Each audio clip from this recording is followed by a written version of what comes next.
जो पूरी दुनिया की सैर करवाऊंगा और उसके जो सबसे बेस्ट से बेस्ट कंट्रीज़ हैं। बाद हम जो है वो यूरोप से बाहर निकलेंगे और कंट्रीज़ के ऊपर हैं।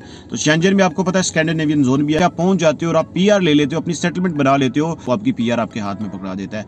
मैं जिस कंट्री की बात करूँ, इसके अलावा यहाँ पे ग्रीन फॉरेस्ट मिलेंगे और जो रोड एज अ टूरिस्ट उस कंट्री को एक्सप्लोर करना चाहते हैं, जो है ना 80 to 88% तक लोग वहाँ पे इंग्लिश बोलते हैं। चांसेस उनके बहुत हाई होते हैं, उनको सबसे ज्यादा जल्दी कंसिडर किया जाता है। Hi guys, welcome to my YouTube channel, welcome to another interesting vlog. एक नई इन्फॉर्मेटिव इंटरेस्टिंग वीडियो लेके मैं आप लोगों के पास आया हूँ। एक सीरियल हमने स्टार्ट की हुई थी जिसका नाम है लेट्स गो, और इसमें मैंने आपसे प्रॉमिस किया था कि मैं आपको इस सीरियल में जो पूरी दुनिया की सैर करवाऊंगा और उसके जो सबसे बेस्ट से बेस्ट कंट्रीज़ हैं, जहाँ पे जॉब के पॉइंट ऑफ व्यू से, हाई डिमांड जॉब के पॉइंट ऑफ व्यू से, वीज़ा रेशो के पॉइंट ऑफ व्यू से, सैलरी के पॉइंट ऑफ व्यू से, करेंसी के पॉइंट ऑफ व्यू से, टूरिस्ट वीज़ा के पॉइंट ऑफ व्यू से, इमिग्रेशन के पॉइंट ऑफ व्यू से, हर लिहाज से आपको बहुत सारे उसके इंटरेस्टिंग फैक्ट्स बताऊंगा।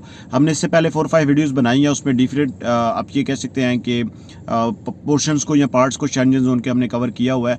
तो अभी शेंजन जोन ख़त्म नहीं हुआ। मेरी पहले ये आपसे एक क्या कहते हैं कि कमिटमेंट थी कि सबसे पहले जो शेंजन का पार्ट है हम उसको क्लियर करेंगे। शेंजन के पार्ट के बाद हम जो है वो यूरोप से बाहर निकलेंगे, और फिर मैं 7 कॉन्टिनेंट्स हैं तो फिर हर कॉन्टिनेंट्स को जो है ना वो कवर किया जाएगा।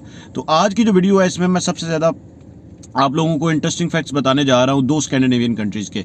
ये वाली वीडियो और इसके बाद वाली वीडियो, दोनों वीडियोस जो है ये स्कैंडिनेवियन कंट्रीज़ के ऊपर हैं। तो शेंजन में आपको पता है स्कैंडिनेवियन जोन भी है, स्कैंडिनेवियन कंट्रीज़ भी हैं, और स्कैंडिनेवियन कंट्रीज़ में जो टॉप लीडिंग कंट्री है जिसके बारे में सबसे ज़्यादा ये कहा जाता है कि यहाँ पे अगर आप चले जाते हो यहाँ पे तो आप बहुत ज़्यादा अर्निंग कर सकते हो। इस कंट्री के बारे में ये कहा जाता है कि जो स्टूडेंट्स यहाँ पे जाते हैं वो बहुत जल्दी पीआर ले लेते हैं। इस कंट्री के बारे में ये कहा जाता है कि अगर वहाँ पे आप पहुँच जाते हो और आप पीआर ले लेते हो, अपनी सेटलमेंट बना लेते हो, तो विद इन 5 to 7 ईयर्स के अंदर आपको आपका पासपोर्ट मिल जाता है। इस कंट्री के बारे में ये कहा जाता है कि इसका वीज़ा क्वाइट डिफिकल्ट होता है, लेकिन जब आप स्ट्रॉन्ग डॉक्यूमेंटेशन करते हो तो इसका वीज़ा फ्रेश पासपोर्ट के ऊपर भी आपको मिल जाता है। इस कंट्री के बारे में ये भी कहा जाता है कि अगर आप हेल्थ केयर प्रोफेशनल हो तो ये कंट्री आपको जैसे ही आप लैंड करते हो तो आपको आपकी पीआर आपके हाथ में पकड़ा देता है। मैं जिस कंट्री की बात कर रहा हूँ उसका कैपिटल है ऑस्लो, और आपको समझ आ चुकी होगी कि मैं नॉर्वे की बात कर रहा हूँ। तो जो लोग भी चैनल पे नए हैं, मेरी आपसे रिक्वेस्ट है सर काइंडली मेरे चैनल को सब्सक्राइब कर दीजिएगा, वीडियो को लाइक कर दीजिएगा, अच्छी लगती है शेयर किया करें उन लोगों तक जिनको इसकी सबसे ज़्यादा ज़रूरत होती है। और जब आप सब्सक्राइब करते हैं तो बेल के बटन को ज़रूर प्रेस किया करें कि कोई भी नई इन्फॉर्मेशन या किसी भी तरह से कोई भी इन्फॉर्मेटिव बेस्ड वीडियो आती है तो सबसे पहले आप लोगों के पास आपके नोटिफिकेशन बॉक्स में वो हाईलाइट हो जाती है। और जो लोग मुझसे कांटेक्ट करना चाहते हैं, कोई बात करना चाहते हैं, पूछना चाहते हैं, या फिर वैसे ही अपनी कोई इंक्वायरी को हाईलाइट करना चाहते हैं तो कमेंट बॉक्स के थ्रू हाईलाइट कर सकते हैं, या फिर मेरा इंस्टाग्राम अकाउंट आ रहा है, मेरा टिकटॉक अकाउंट आ रहा है, दोनों अकाउंट्स को फॉलो करके मुझे कहीं पर भी मैसेज सेंड कर दीजिएगा। I will be get back to you with positive and proper response. तो सर बात करते हैं नॉर्वे की। तो नॉर्वे की कैपिटल ऑस्लो की बात करते हैं। तो जो लोग ऑस्लो में जाके सेटल्ड और स्टेबल्ड होते हैं, ऑस्लो क्वाइट एक्सपेंसिव है लेकिन अफोर्डेबल है। अफोर्डेबल इस पॉइंट ऑफ व्यू से है कि वहाँ पे आपको जो सैलरी का डेली वेज है वो बहुत हाई मिलता है और आप बहुत ज़्यादा अर्निंग कर सकते हैं वहाँ पे।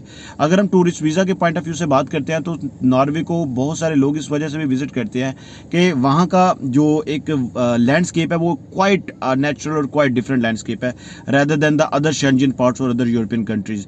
यहाँ पे वाइट माउंटेन आपको मिलेंगे, इसके अलावा यहाँ पे ग्रीन फॉरेस्ट मिलेंगे, और जो रोड ट्रिप्स हैं नॉर्वे के ये सबसे ज़्यादा फेमस हैं। मैं आपको अपनी एक बात बताता हूँ कि I really do love with the road trips of the Norway के। यार अगर आप नॉर्वे में जाते हो तो आप रोड ट्रिप्स को ज़रूर कीजिएगा, स्पेशली उन रोड ट्रिप्स को जो आप नॉर्वे से एग्जिट करके स्वीडन में जाते हैं, फिर नॉर्वे से आप फिनलैंड में जाते हैं। ये नॉर्वे के साइड्स के कंट्रीज़ हैं, या नॉर्वे के किसी भी रोड ट्रिप को आप एंजॉय करते हैं कि एक स्टेट से निकल के दूसरी स्टेट में जाते हैं। तो जो टूरिस्ट वीज़े के पॉइंट ऑफ व्यू से बता रहा हूँ, जो लोग टूरिस्ट पॉइंट ऑफ व्यू से वहाँ पे जाते हैं, जो एज अ टूरिस्ट उस कंट्री को एक्सप्लोर करना चाहते हैं। इसके बाद ये एक बेस्ट हाइकिंग आपको ट्रैक्स मिलेंगे इस कंट्री में, जो लोग भी वहाँ पर जाके लाइक हाइकिंग करना चाहते हैं। टूरिस्टिक पॉइंट ऑफ व्यू से ये चीज़ें मैं बता रहा हूँ। अब बात करते हैं कुछ वहाँ पर जाके अगर कोई परमानेंटली सेटल्ड होना चाह रहा है, या फिर वहाँ पर जाके अगर कोई अपना वो बनाना चाह रहा है, वहाँ पे स्टेबिलिटी को बनाना चाह रहा है, तो लैंग्वेज के पॉइंट ऑफ व्यू से मैं आपको सबसे पहले बता देता हूँ कि इंग्लिश एक ऐसे वहाँ पे कम्युनिकेशन मीडियम है, क्योंकि मोर देन आप ये कह सकते हैं कि जो पॉपुलेशन है वो इंग्लिश ही को प्रायोरिटी देती है। इवन दो कि इंग्लिश वहाँ की जो लोकल लैंग्वेज नहीं है, लेकिन 80% जो है ना 80 to 88% तक लोग वहाँ पे इंग्लिश बोलते हैं। और अगर मैं इसको पॉपुलेशन के पॉइंट ऑफ व्यू से डिवाइड करके आपको बताऊँ तो 4.5 मिलियन जो लोग हैं वो वहाँ पे इंग्लिश बोलते हैं। अब एवरेज सैलरी की हम बात करते हैं तो एवरेज सैलरी से पहले मैं कुछ डिमांडेबल जॉब्स की बात करूंगा कि कौन सी जॉब्स जो है ना वो वहाँ पे ज़्यादा डिमांडेबल है। तो डिमांडेबल जॉब में जो सबसे बेस्ट सेक्टर है वहाँ पे, जो हाईली डिमांडेबल जॉब है, वो है हेल्थ केयर सेक्टर। और हेल्थ केयर सेक्टर में जो सबसे टॉप लीडिंग पे जिस जॉब के ऑक्यूपेशन को या प्रोफेशन को डिस्टिंग्विश किया जाता है, जो आप ये कह सकते हैं कि जो डिफरेंशिएट किया जाता है rather than the other departments, वो है जी नर्सिंग का डिपार्टमेंट। नर्सिंग डिपार्टमेंट पे जो लोग भी अप्लाई करते हैं, इवन कि वो दुनिया के किसी कोने में बैठ के अप्लाई कर रहे हैं, इंडिया से, पाकिस्तान से, गल्फ़ कंट्री से, कहीं से भी बैठ के वो अप्लाई कर रहे होते हैं, तो उनको सबसे ज़्यादा आप ये कहते हैं कि कंसिडरेशन के चांसेस उनके बहुत हाई होते हैं, उनको सबसे ज़्यादा जल्दी कंसिडर किया जाता है जो नर्सिंग डिपार्टमेंट में लोग अप्लाई करते हैं। और जो नर्सिंग डिपार्टमेंट में लोग अप्लाई करते हैं, उनका जो नॉर्वे क्रोन वहाँ पे करेंसी चलती है, और उसका आप ये कह लें कि एक जो पार्ट है वो आप ये कह सकते हैं कि मिनिमम एक एवरेज, आप कह एवरेज की भी एक मिनिमम जो लाइन है वो मैं आपको बताने लगा हूँ कि वो 53 के पर मंथ, मतलब कि 53 के पर मंथ जो नॉर्वे क्रोन है उनकी, मैं उस करेंसी में बात कर रहा हूँ कि ये उनको हर महीने की करेंसी के हिसाब से वहाँ पे मिलती है, जो नर्सिंग डिपार्टमेंट की मिनिमम लाइन आपको मैं बता रहा हूँ। और इवन दो कि एवरेज सैलरी भी वहाँ पे जो है ना वो 53 से लेके 55 के बिटवीन है, और जो नर्सिंग डिपार्टमेंट की हाईएस्ट से हाईएस्ट सैलरी है वो 62-65 तक भी है। ये सिर्फ और सिर्फ एक हेल्थ केयर प्रोफेशनल के बारे में मैं बता रहा हूँ। सेकेंडली वहाँ पे जो हाईली डिमांडेबल जॉब्स हैं वो है जी रेलवे इंजीनियर्स की भी। रेलवे इंजीनियर्स जो लोग भी रेलवे को मैकेनिकल इंजीनियर्स जो रेलवे को देखते हैं या उनको पता है कि रेलवे की कैटेगरी के पॉइंट ऑफ व्यू से, तो ये एक जॉब जो है ना ये हाईली डिमांडेबल जॉब है रेलवे इंजीनियर्स की। नंबर 3 के ऊपर जो है ना ये कैटेगरी आ जाती है कि फार्मास्यूटिकल्स जो है ना ये हाईली डिमांडेबल जॉब्स है। इंजीनियरिंग सेक्टर में मैकेनिकल इंजीनियर जो और इलेक्ट्रिकल इंजीनियर्स जो पर्टिकुलरली रेलवे की डोमेन में उन्होंने काम किया और उसको समझते हैं, ये हाईली आप ये कह सकते हैं कि उनकी डिमांड जो है ना डिमांडेबल जॉब्स है। अब बात करते हैं शॉर्टेज किन सेक्टर्स की है वहाँ पे, जॉब्स में वहाँ पे किन सेक्टर्स की शॉर्टेज है।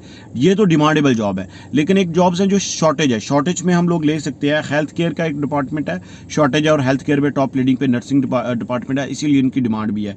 लेकिन सेकंड नंबर के ऊपर एग्रीकल्चर के लोग हैं जो वहाँ पे शॉर्टेज में है। शॉर्टेज में अब इनकी सैलरी इतनी ज़्यादा नहीं है, लेकिन ये लोग वहाँ पे शॉर्टेज की फॉर्म में है, जिसमें फार्म हाउस के ऊपर जो लोग काम करते हैं, और इसके अलावा एग्रीकल्चर फार्म्स में ये लोग काम करते हैं, और इसके अलावा ये लोग जो है ना फूड सप्लाई में काम करते हैं, इनकी शॉर्टेज है वहाँ पे। टूरिज्म सेक्टर्स में जो लोग काम करते हैं, और इसमें पर्टिकुलरली होटल इंडस्ट्री में शेफ़ जो हैं उनकी जो है ना यहाँ पे एक शॉर्टेज है। मैं एक अपने लास्ट ट्रिप पे था किसी कंट्री में, तो वहाँ पे भी एक मुझे शेफ़ मिला, तो उसने मुझे बताया कि वो यहाँ पे 1 वीक ही हुआ था उसको आए, और उसने 4-5 जगहों पे इंटरव्यू दिया था, तो उसने अपनी मर्ज़ी से जॉब सेलेक्ट की। तो मैंने उससे पूछा, तो उसने कहा कि यहाँ पे एक ही होटल में अप्रॉक्सीमेटली 4 to 5 शेफ़ काम कर रहे होते हैं, कि हर नेशनलिटी को उसके अकॉर्डिंग जो है ना वो उन्होंने फूड डिस्ट्रीब्यूट करना होता है, खाना देना होता है। तो ये एक डिमांडेबल सेक्टर्स है।